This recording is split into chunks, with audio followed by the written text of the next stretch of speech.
Ja, en hier bij mij weer twee nieuwe studiogasten aangeschoven. Noël Hermsen van Sessibor, welkom. En Jochen Leen, ja, ik wil zeggen Jochen Leen gekend van de mineralen, edelstenen en juwelen. Maar inmiddels ook een paar weken geleden horecaondernemer geworden. 2 hotels net over de grens overgenomen, L'Abus de Bois en Stiemerheide.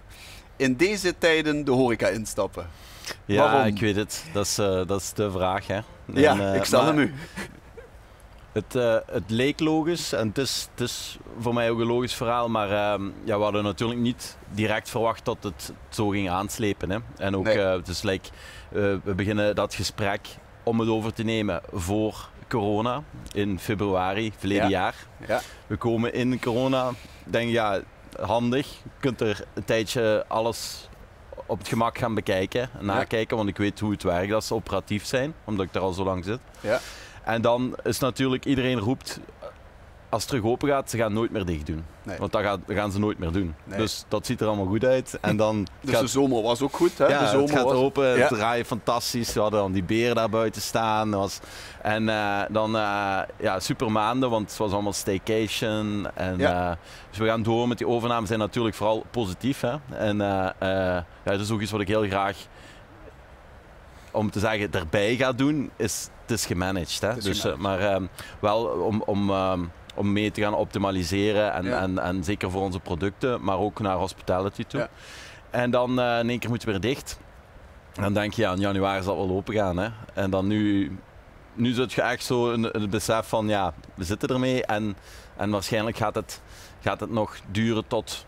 Nog maanden. Maanden kan het zijn, ja. Dus, je bent ook de horeca ingestapt omdat je ook wel gelooft in een andere soort vorm van horeca, of althans meer een mix van beleving, kunst, zaken wat jij doet met juwelen. Hoe zie je dat? Die iets andere vorm dan, om het zo maar te zeggen? Ja, echt zakelijk gezien. Dus het voordeel is dat wij van de achtergrond komen dat wij producten verkopen. Mm-hmm. Al in de afgewerkte producten of halffabrikaten, gelijk edelstenen of kunst of samen met kunstenaars werken. En dat je natuurlijk voor een juweel te verkopen of een kunstwerk heb je minder personeel nodig om 500 koffies te gaan verkopen. Ja. En als je de combinatie hebt, vroeger hebben ze mij eens gezegd van je moet altijd een goed toilet hebben bij je juwelierszaak. Het is fijn om de mensen een koffie aan te bieden. Er kwamen zo wat vooruitstrevende zaken in Genève of in Zurich of in New York die al eens een diner deden in de zaak. En eigenlijk nu kunnen ze slapen, zo werkte ik daar ook, eten, drinken, ze kunnen naar een fatsoenlijk toilet gaan. En er zijn zoveel mogelijkheden ook om shows te organiseren, samenwerken, er zijn heel veel vierkante meters. En natuurlijk, het is een fantastisch stuk vastgoed ook. Hè. En het zijn ook uw passies wat samenkomen eigenlijk dan. Hè? Ja. Passie voor juwelen, mineralen, passie voor gastronomie, wat je toch ook hebt. Hè? Dus dat is voor jezelf ook passies die samenkomen. Ja, zeker, want ik ben heel graag bezig met mensen en ik zit graag in gesprek met mensen. En natuurlijk ga ik graag uit eten. En beleving is natuurlijk altijd een extra accent. Ja, top eten en beleving, dat katalyseert. Hè. Ja. En die beleving was al bij L'Abus de Bois. Je zat aan de top. Ja, maar het kan nog altijd beter. Hè. En we kunnen daar eigenlijk een heel mooi verhaal van schrijven. En het gaat eigenlijk om het grote verhaal. Dus we werken met musea samen, we werken met eindklanten samen, met juweliers. En nu kunnen we eigenlijk een platform bouwen, ook voor mensen te ontvangen. Eigenlijk in een heel grote kunstgalerij, waar we in de zomer ook aangepaste evenementen kunnen doen. Ook willen inzetten op gezondheid, korte ketenprincipe, dus met ook... een sociaal luik met eigen teelt van groenten. Ja. Dus het gaat veel meer dan alleen maar het slapen en eten en drinken eigenlijk. Hè. Kom zo bij u terug. We zitten ook aan tafel uiteraard met Noël. Noël, voordat ik met jou in gesprek ga, even hebben we een video van een seconde of 30 wat jij de afgelopen maanden hebt gedaan.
Ja, normaal altijd tussen de mensen, tussen de modellen, modeshows. En dan vallen die begin, of half maart liever gezegd, ook weg. En dan? Dan ga je zelfs de modellen missen. Ja, Ja. zelfs dat. Als ik die video zie trouwens, dan denk ik, dan zou het bijna lijken dat ik het druk heb gehad. Hè? Dus, Ja. Ja. Nee, ja, goed. Hoe gaat het dan? Ja, echt gewoon on the job waar de stekker eruit getrokken werd. Ik stond zelf in München. Mijn partner Joyce die stond in Keulen. Het weekend daarvoor waren we nog op 3 locaties van Berlijn tot Oberhausen tot het Voerportaal geweest. En we hadden daar echt van alles wat te doen. En in één keer ging dat weg. En ja, eigenlijk ging dat naar 0, want ja, het zijn publieksevenementen en daar was geen plaats meer voor. Ja. En tot op heden is daar eigenlijk Nog ook geen altijd plaats niet voor. Nee. Je doet diverse evenementen, producties, maar voornamelijk toch richting de modewereld gericht. Hoe reageerde die? Was het inderdaad echt meteen op slot en even afwachten? In eerste instantie natuurlijk damage control. Iedereen was paniek en wat gaan we doen en wat mag. Want je moet jezelf een beetje opnieuw uit gaan vinden. Dat hadden we zelf ook wel een beetje. Je moet puin ruimen. Hè. Je moet echt gaan kijken waar je de ellende oplossen. Maar vanaf dat moment zijn we ook direct van... Kijk, waar onze wereld met digitalisering nog best wel hier en daar moeite had. Niet allemaal, hè, laat ik dat vooropstellen. Maar ja, goed, dan moet je dan je digitalisering die dan als een stoomlocomotief over je heen gaat rijden. Ja, die moet je tot vriend, tot partner maken en daar gebruik van gaan maken. En dan komt in één keer dat streaming waar ze allemaal zoiets van hebben van... Oh, of hybride. Daar komt dan in één keer, dat wordt een interessante optie. En daar zijn jullie, zagen we in de video, toch volop gaan inzetten. Ja, we hebben wat eigen initiatieven gedaan, ook wat vertrouwen van opdrachtgevers gekregen. Mag wel namen noemen. Hè. We zijn een designer outlet geweest bijvoorbeeld. La Bottega Hasselt zijn we geweest. Daar hebben we ook wat bewijsmateriaal gegenereerd. En we hebben zelf ook een evenement in Maastricht gedaan. Dat heette Catwalk dan. Dat was een beetje zo'n fashion weekend. Ja. Dat stond gepland, daar was de stekker uitgegaan omdat er corona was natuurlijk. Dat kon niet in de stad. Nou, muziekgieterij, leeg, demo waar we momenteel zitten. Die hadden ook zin om wat te doen. Viro deed daarin mee en met allerlei partijen bij elkaar. En toen mochten we een evenement organiseren op een poppodia waar misschien maar 60 mensen fysiek aanwezig konden zijn. Maar waar we met 3 shows, zonder ook maar enig marketingbudget, wel 160k. Dus 160.000 views hebben we gekregen. En dan is in één keer hybride of streaming toch wel interessant. Ja. En wat is het resultaat uiteindelijk? Hè? Want je hebt wel die views, maar kun je meten of merk je aan je relaties die zeggen, we merken hetzelfde resultaat, een ander resultaat? Nee, dat is een goede vraag natuurlijk. Hè. Ik denk dat niet iedereen daarop direct is ingericht om die views ook ten gelde te maken. Hè. Je moet daar natuurlijk een call to action uit gaan halen, je moet conversie daaruit halen. En dat is denk ik ook wel een volgende stap. Daar zijn we als Sessie War volop mee bezig. We zijn aan het kijken dat we nu het cirkeltje rond gaan maken. Dus laten we zo zeggen dat je daar streaming doet, maar dat je ook direct erop kunt klikken en door kunt gaan naar de verkoop. Ja. En daar zijn we een start-up voor begonnen. Dus de tijd die er in één keer over is dankzij corona, gaan we terug in de schoolbanken en zijn we daadwerkelijk met een start-up bezig. Okay. Ja. En komen die modeshows wel weer nog terug, denk je? Ja. Of blijft het hybride? Of blijft het, Nou ja, ik kan me niet voorstellen dat dadelijk onze klanten zullen zeggen, nou, online hoeft niet. Want als je ziet wat je online ook bereikt, online is natuurlijk ook een gigantische markt. Dus en al doe je het niet voor die click and buy, al doe je het voor je exposure. Kijk, zo'n evenement fysiek in een winkelcentra, we werken heel veel voor grote vastgoedbeheerders, dat kost gewoon heel veel geld. Nou, en als je dan bekijkt de aantallen die je daarmee bereikt, en als je dat dan nog eens een keertje online gaat, dat je die online en offline hand in hand laat gaan. En dat je eigenlijk hoe moet je dat mooi zeggen, je event verduurzaamt. Ja. Want je content daaruit ook langer gaat gebruiken. Dat was iets waar bij ons niet iedereen direct aan dacht. Meteen aan dacht. Nee. Hoe lang blijft het online staan? Hè? Mensen kunnen niet alleen live, maar kunnen ook on demand terugkijken. Nou, dat gaat bij een live evenement in principe nooit. Nee. Beleving, bij jullie uiteraard qua marketing kun je veel online, maar uiteindelijk wil je gewoon de mensen in je zaak hebben. Hè? Je gaat niet, het is moeilijk om met livestreams een overnachting te gaan realiseren. Nee, dat is echt natuurlijk 1 op 1 en met heel veel service. Zeker ook bij steamrijden, maar ook La Butte Wat, toch enige nog altijd 5-sterren superieur hotel in België. Ja. Dat je toch met heel veel personeel, omdat er heel veel service gegeven wordt. Dus bij La Butte alleen zitten we met 150 mensen. En er zijn dan 59 kamers wat er tegenover staan. En dan ook dat is een moeilijke oefening. Hè? Dat is een moeilijke oefening. Ja. Wat verwacht je als het weer open mag? Dan gaat het meteen zowel leisure als zakelijk meteen weer sky high? We hebben, ja, dat verwacht ik wel. Maar we hebben wel ook gezien, we zijn in juni open gegaan, 8e juni. Ja. En totdat het dicht ging, hebben we bomvol. Mega top gedraaid. Bomvol. Van 's morgens tot 's avonds, 's nachts.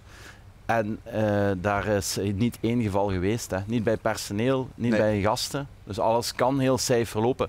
We hebben ook wel een heel andere oefening gezien. We hadden anders normaal heel veel feesten, grote feesten. Ja. En dat is niet geweest. Maar er kwamen wel allemaal mensen die een kamer boekten met per 2 of van 4. En die dan effectief gingen, gastronomie, en andere flessen wijn. En dat je toch een heel ander verhaal, eigenlijk wat ook heel goed is, zonder de feesten. Dus dat is een andere manier dus wellicht. En jullie protocollen zijn er dus duidelijk op afgestemd dat het ook allemaal veilig kan. Dat apart inchecken en met tussentijden en overal natuurlijk ook handgel en veel verluchting. Maar dat is eigenlijk heel goed gegaan, zowel binnen als buiten, bediening. Hopelijk kunnen we dat zo snel mogelijk terug ervaren. Ja. Wanneer verwachten we de eerste modeshow? Ja, de modeshows die gaan door, maar fysiek met publiek, ja, weet ik niet. Daar durf ik je niks op te zeggen. Derde kwartaal, vierde kwartaal. Als je dat weet, dan heb je zo'n glazen bol, denk ik. Ja, we helaas niet op tafel. Nee, maar goed, ik hoop wel. Ik hoop dat we dat toch nog deze zomer kunnen doen. En echt fysiek publieksevenementen voor ons. Ja, ik heb stiekem gehoopt dat ik september, oktober, harde geluiden gaan op dat het maart 2022 wordt. En, want ja, weet je, je moet het ook rendabel kunnen maken. Hè. Op het moment dat je dadelijk moet gaan handhaven zelfs als organisator, dan wordt het is gewoon niet te doen. Dus, ik onthoud september, oktober. Ja, dat gaan we dat doen. Ja. Dankjewel heren voor jullie komst. Moet het helaas al hierbij laten. En dit was ook het einde van deze speciale uitzending Impact van Corona. Uitzending namens Viro Video Demo Productions en Chapeau Magazine. Dank voor het kijken en hou komende maanden nog vol. We komen terug, ook fysiek.